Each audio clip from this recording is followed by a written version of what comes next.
Hey everybody, so I just wanted to make a video, just kind of an update to the iPad photo booth video I made a few days ago. So yeah, like I said, you can get super creative with your iPad photo booth builds.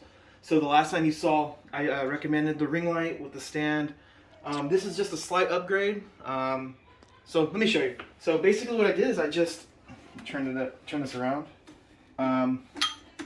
I basically just cut a circle and just use just a little easy tool, cut around the base of this.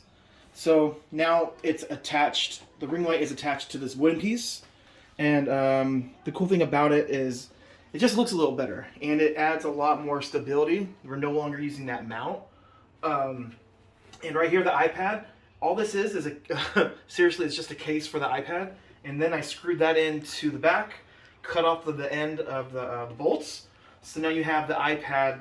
It looks like it's kind of floating. The last step for this booth is going to be just to paint it black, so it really looks like it's floating. But from here, we mounted like a Versa plate. It's meant to be like a TV plate, and it just screws into the wood, and then it allows you to move it. And it's $30 on Amazon. I'll link that in the description. But then the last piece is this DJ stand. It's basically a replacement for the flimsy tripod. So the cool thing about this as well, you guys, is it allows for, it maneuvers.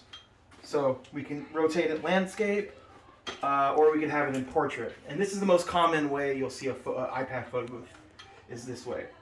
So I think in total, this upgrade here, with the wood, the screws, the base, and then the mount, no more than $100. You know, all it takes is some creativity, you guys. Like, this iPad photo booth business is really super simple. You know, you just need a light and you need an iPad that's held in place. With that, you can work your way up to do anything. So yeah, I just wanted to hop in, show you guys this booth. I'm not selling it, but it's just for inspiration. I know, Jason, if you're watching this, yeah, this is what I came up with, and man, it's super sturdy. Look. If you want to knock this thing down, you literally have to like karate chop it or like knock it over. So that's it. Just wanted to hop on and say hi. I hope you guys are doing well, and use this off time. A lot of businesses are slow, so use this time to better your business, better yourself, learn, watch more YouTube videos, because it's how we got started in the iPad photo booth business, and the regular photo booth business is from YouTube. So, University of YouTube, use it. I love you guys. Subscribe, like the video, and more videos coming soon.